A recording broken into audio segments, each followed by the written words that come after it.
लग्नाला 10-12 वर्ष झालेली. त्यांना 2 मुलंही होती. त्याच्या बायकोला आपल्या आईच्या जवळ राहायची इच्छा होती. म्हणून तो आपल्या बायकोच्या माहेरजवळच खोली घेऊन आपल्या बायकोसहित आणि मुलांसहित राहायचा. तो रोज सेंटरिंगच्या कामावर जायचा. आपलं घर भलं आणि आपण भलं ही त्याची मानसिकता. त्याचं त्याच्या बायकोसोबत सगळं आलबेल होतं असंही नाही. बायकोचं आणि त्याचे सारखे खटके उडत होते. तरीही तो बायको म्हणेल तसंच वागायचा. कारण त्याचं त्याच्या बायकोवर प्रेम होतं. पण त्याच्या बायकोला त्याचं हे प्रेम कधीच समजून घेता आलं नाही. तिला तिच्या आयुष्यामध्ये काहीतरी व्हेरिएशन हवं होतं.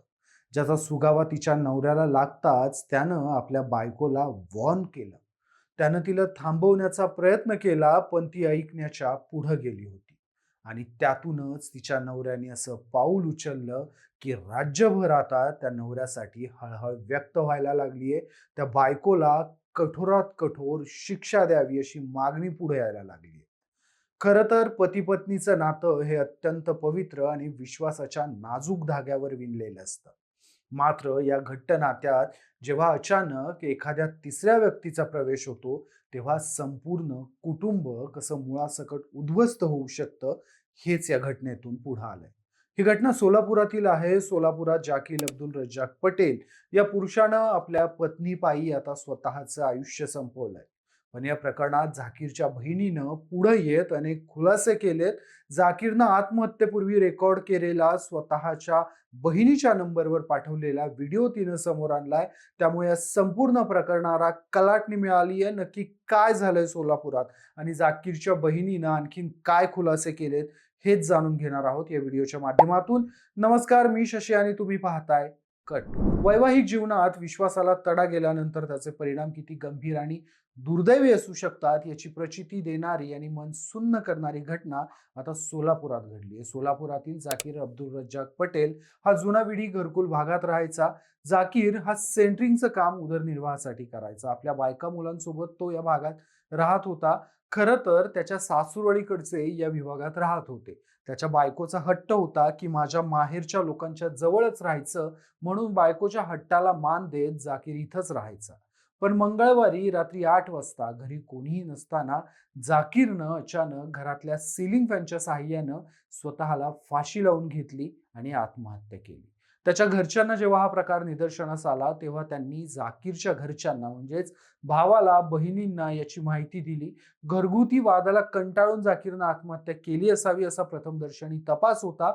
मात्र या प्रकरणी जाकीरची बहीण पुढे आली आणि तिनं जे काही समोर मांडलं त्यातून या प्रकरणाला वेगळाच रंग मिळाला. आपल्या मृत्यूपूर्वी जाकीरनं 6 मिनिटांचा व्हिडिओ रेकॉर्ड करून आपल्या बहिणीला पाठवला होता. यात जाकीरनं आपली संपूर्ण आपबीती सांगितली होती. जाकीरच्या पत्नीचं एका पुरुषासोबत विवाहबाह्य संबंध होते. जाकीरला याची कुणकुण लागली. जाकीरनं या प्रकरणी आपल्या बायकोला समजावलंही. मात्र बायकोला तिच्या आयुष्यामध्ये काहीतरी नाविन्यपूर्ण हवं होतं, कोणीतरी नवीन हवं होतं. जेव्हा तिनं पहिल्यांदा त्या पुरुषाला फोन लावायचा प्रयत्न केला, जाकीरनं तेव्हाच तिला अडवलं होतं. आपल्या व्हिडिओमध्ये जाकीर म्हणतो, मैंने तुझे मना किया था. मैंने तुझे मना किया था कि मत कर तू उसे फोन, हमारा घर टूट जाएगा, मगर तूने नहीं माना. तुझे आज से आजाद कर देता हूं, आज से तुझे कोई रोकने टोकने वाला नहीं होगा. मैंने तुझे कितनी बार समझाया मगर तू नहीं मानी. मैं आज से तुझको आजाद कर देता हूं. हा व्हिडिओ तब्बल 6 ते 7 मिनिटांचा आहे. या व्हिडिओमध्ये जाकीरचा आवाज क्षणोक्षणी खोल जाताना दिसतोय. त्याच्या चेहऱ्यावर नैराश्य स्पष्ट दिसत होतं. हा व्हिडिओ शूट करताना तो रडत होता. हा व्हिडिओ पोलिसांना दिल्यानंतर जाकीरच्या बहिणीनं या प्रकरणात स्वतः आणखीन खुलासे केलेत. जाकीर आणि त्याच्या बायकोचं लग्न झाल्यापासून जाकीरची बायको जाकीरला डॉमिनेट करत होती. तिचा हट्ट होता की माझ्या माहेरच्या लोकांच्या परिसरात राहायचं. जाकीरला हे मान्य नव्हतं. त्याला आपल्या घरच्यांच्या सोबत राहायचं होतं. पण बायकोच्या प्रेमापोटी जाकीरनं हे स्वीकारलं. जाकीरच्या बायकोची आई, जाकीरच्या बायकोचे भाऊ आणि स्वतः जाकीरची बायको हे कायम जाकीरला मारहाण करत होते. कुठल्याही क्षुल्लक कारणावरून हे यायचे, जाकीरला टॉर्चर करायचे. एकदा तर एका किरकोळ भांडणावरून जाकीरच्या मेहुण्यांनी जाकीरचं डोकं फोडलं होतं. गोष्ट इतक्यापुरती मर्यादित नव्हती. जाकीरची बायको कित्येकदा जाकीरला जेवायला देखील देत नव्हती. कित्येक संध्याकाळी जेवायच्या वेळेस ती जाकीर सोबत भांडणं उकरून काढायची आणि जाकीरला म्हणायची, "तू पैसे आणले नाहीस, मी तुला जेवायला देणार नाही." जाकीर रोजंदारीवर सेंट्रिंगच्या कामाला जात असल्यामुळं बऱ्याचदा पगार मिळायला मागे पुढे व्हायचं. त्याचा पगार मिळायला एखाद दिवस जरी उशीर झाला, तर त्याची बायको म्हणणारी कजागबाई त्याला उपाशी झोपवायची. अशा वेळी जाकीर आपल्या बहिणींना फोन करायचा आणि "आप्पे, मला आजही जेवायला दिलं नाही" म्हणून ढसाढसा रडायचा. जाकीरच्या बहिणीनं या प्रकरणी त्याच्या सासूरवाडीत जाऊन जाब विचारायचा प्रयत्न केला, तर जाकीरच्या सासूनं आणि मेहुण्यांनी आपल्या कृत्याचं समर्थन केलं आणि जाकीरलाच दोष दिला. जाकीरच्या बायकोचं हे प्रकरण फक्त नवरा बायकोपुरतंच मर्यादित नव्हतं. त्याला एक मुलगा आणि मुलगी देखील होते. जाकीरची बायको आपल्या पोरांना देखील त्यांच्या बापाच्या विरोधात भडकवायची. जाकीर कधी आपल्या बहिणीकडे गेला आणि आपल्या लेकरांनी आत्याशी बोलावं यासाठी त्यांना फोन लावला घरी, तर त्याची मुलं जाकीरशी बोलत नसायची. ती फोनवर जाकीरला म्हणायची, "तुम्ही आमच्या अम्मीला खायला आणून देत नाही, आम्ही तुमच्याशी बोलणार नाही." हे सगळं सांगताना जाकीरच्या बहिणीचे डोळे भरून आले होते.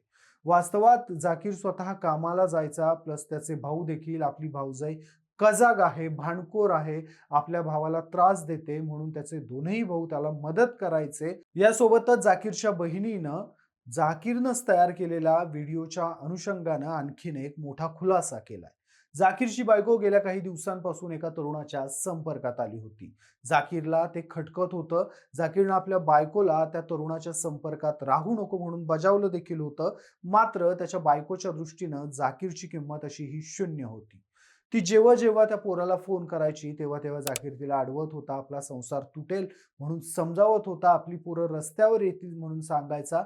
मात्र तरीही तिनं जाकीरकडे दुर्लक्ष केलं आणि तेच केलं जे तिला हवं होतं. तिचं आणि त्या पुरुषाचं नातं पुढं सरकलं. जाकीरला ही गोष्ट मान्य नव्हती. बायको आपलं ऐकत नाहीये, ती आज सुधारेल, उद्या सुधारेल असा प्रयत्न करून त्यानं दिवस काढले. मात्र परिस्थिती आणखीन बिघडत गेली. यावरूनच जाकीर मंगळवारी त्या पुरुषाला भेटायला गेला. त्यानं त्या पुरुषाला भेटायला बोलवलं आणि त्याला जाब विचारला, "माझ्या बायकोचा नाद सोडून दे." मात्र त्या तरुणानं जाकीरचं म्हणणं ऐकलं नाही आणि त्यानं जाकीरच्याच कानाखाली मारली. यामुळे जाकीर नैराश्यात गेला. 4 माणसात आपल्या बायकोच्या बॉयफ्रेंडनं आपल्या कानाखाली मारली. आपण आता जगाला काय तोंड दाखवणार? आपल्या बायकोनं आपल्याला जगायच्या लायकीचं ठेवलं नाही, हा विचार त्याच्या मनात आला आणि त्यातूनच रात्री 8 वाजता घरी कोणीही नसताना त्यानं घरातल्या सीलिंग फॅनला फाशी घेतली. त्याच्या फाशीच्या प्रकरणावरून देखील जाकीरच्या बहिणींना आरोप केलेत. तिचं म्हणणं आहे, "मी जेव्हा घरात पोहोचले तेव्हा जाकीरचे पाय जमिनीला टेकलेले होते. फाशी घेतलेला माणूस या अशा अवस्थेत नसतो." मला संशय आहे, जाकीरच्या बायकोनं आपल्या बॉयफ्रेंडच्या मदतीनं जाकीरला मारलेलं असू शकतं. त्या दृष्टीनं पोलिसांनी तपास करायला हवा.